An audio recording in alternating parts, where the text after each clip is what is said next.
Praise the lord. ప్రభు అయిన యేసుక్రీస్తు వారి పరిశుద్ధ నామములో అందరికీ శుభాలు. ఈరోజు అనుదిన ఆత్మీయ ఆహారంగా యోహాను సువార్త 7వ అధ్యాయము 51వ వచనాన్ని ధ్యానించుకుందాం.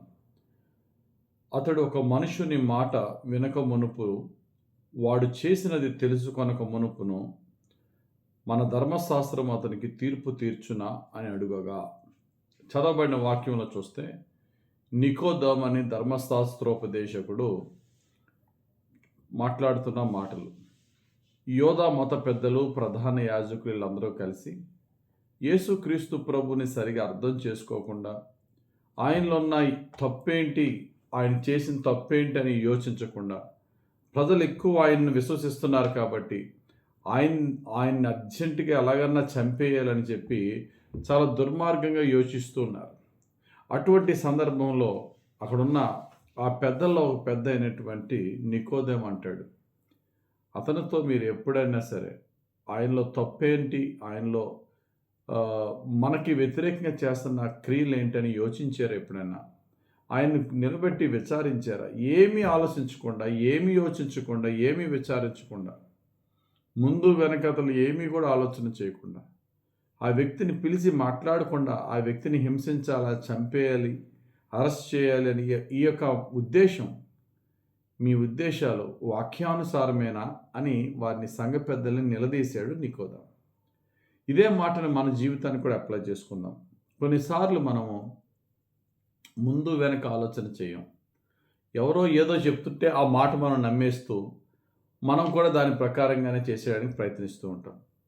కానీ బైబిల్ చాలా స్పష్టంగా చెప్తుంది, యోచించకుండా నువ్వు ఎన్నడూ ఎవరితోనూ కూడా నీ ఇష్టానుసారంగా మాట్లాడితే అది నీకు నష్టమే కానీ అది ఏమాత్రము నీకు లాభకరంగా ఉండదని వాక్యం చెప్తుంది. చూడండి, సామెతల గ్రంథం 25వ అధ్యాయం 8వ వచనం, ఆలోచన లేక వ్యాజ్యం ఆడుటకు పోకుము, నీ పొరుగువాడు నిన్ను అవమానపరిచి దాని అంతమున ఇక నీవేమి చేయదు అని నీతో అనునేమో.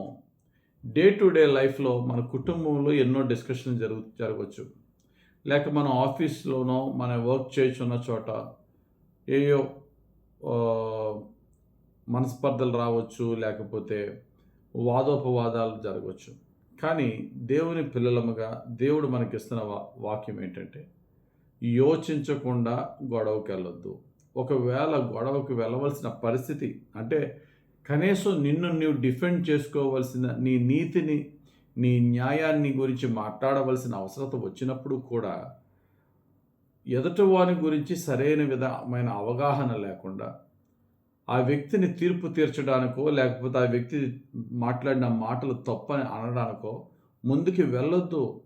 వెళ్ళే ముందు వెనకాతల ఆలోచన చేయి, లేకపోతే లేనిపోయిన గొడవలు తెచ్చుకుంటావు అని వాక్యం చెప్తుంది. ఇది మనం కాబట్టి దేవుణ్ణి అడుగుదాం, ప్రభువా, నా కుటుంబంలో కానీ నా పరిచయిస్తున్న చోట కానీ ఎవరితోనూ అనవసరంగా నేను వాదన పెట్టుకోకుండా, ఒకవేళ వాదనే వస్తే కనుక యోచించకుండా నేను మాట్లాడకుండా నన్ను కంట్రోల్ చేయి ప్రభు అని దేవుణ్ణి అడగాలి.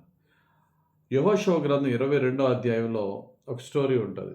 ఏంటంటే, ఇశ్రాయేల్ 12 గోత్రాలు కానాను దేశాన్ని పంచుకున్నప్పుడు అందరూ యోర్దాను దాటే ఆ యొక్క కానాను దేశాన్ని పంచుకుంటే 3 గోత్రాలు, రూబేను, గాదు, మరి మనష్షే అర్ధగోత్రం, ఈ యొక్క 3 గోత్రాలు, మనష్షే అర్ధగోత్రము, గాదు గోత్రము, రూబేను గోత్రం, యోర్దాను కంటే ముందే మాకు స్వాస్యాలు కావాలని చెప్పి పంచుకున్నారు.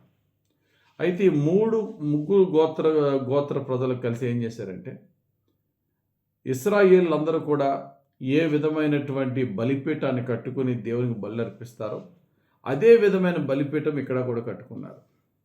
ఈ వార్త మిగిలిన 9.5 గోత్రస్తులకి తెలిసింది. ఎందుకంటే ఇశ్రాయేలీయులకి ఒకే ఒక బలిపీఠం ఉండాలా, ఒకే ఒక ప్రార్థనా స్థలం ఉండాలా, ఆ చోటే బలి అర్పించాలి. కానీ వీళ్ళు ఏంటి, మన నుండి దూరం అయిపోయి పర్మనెంట్గా అన్ని విషయాల్లో మనకు దూరం అయిపోయి వాళ్ళ ఇష్టానుసారంగా చేస్తున్నారని చెప్పి మిగిలిన 9.5 గోత్రస్తులు ప్రజలకి కోపం వచ్చి వీళ్ళ మీదకి దెబ్బలాటకి వెళ్ళే ముందు ఎందుకన్నా మంచిది ఒకసారి మాట్లాడదామని చెప్పి మాట్లాడితే అక్కడ వీళ్ళు అన్నారు, అయ్యా మీరు తప్పుగా అర్థం చేసుకుంటున్నారు, మేము ఇక్కడ కట్టిన బలిపీఠము బలి అర్పించడానికి కాదు, రేపన్న రోజున మన మన తర్వాత తరాలు తెలుసుకోవాలి. ఏమని తెలుసుకోవాలంటే, నది దాటి అవతలున్న జనము, నది దాటి యువతలున్న జనము మనమందరం ఒకటే అని.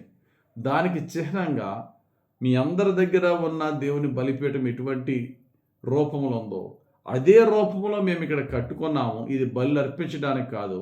ఇదే రూపంతో ఉన్న బలిపీఠంలో మాకు కూడా అర్హత ఉంది. మేము అర్హులమే దాని మీద బలి అర్పించడానికి, మాకు పాలు ఉన్నది అని మనమందరము ఒకటే అనే నినాదాన్ని తెలపడానికి మాత్రమే ఇది కట్టుకున్నది తప్ప, దేవుని వాక్యానికి వ్యతిరేకంగా రెండో బలిపీఠం కట్టలేదన్నప్పుడు మిగిలిన 9.5 గోత్రస్తులు యుద్ధానికి సిద్ధపడిపోయిన వాళ్ళే చాలా పొరపాటున మనం యుద్ధానికి సిద్ధపడ్డాం, చాలా తప్పు చేశామని చెప్పి వారు వెనక్కి తగ్గారు. గమనించండి, ఎవరో ఒకరు రాంగ్ ఇన్ఫర్మేషన్ ఇస్తారు. ఆ రాంగ్ ఇన్ఫర్మేషన్ ఆధారం చేసుకుని కోపాలు తెచ్చేసుకుని గొడవలకు వెళ్ళిపోవద్దు. ముందు ఏదైనా సరే చక్కగా యోచించుకొని చక్కగా మాట్లాడడం అనేది చాలా అవసరం.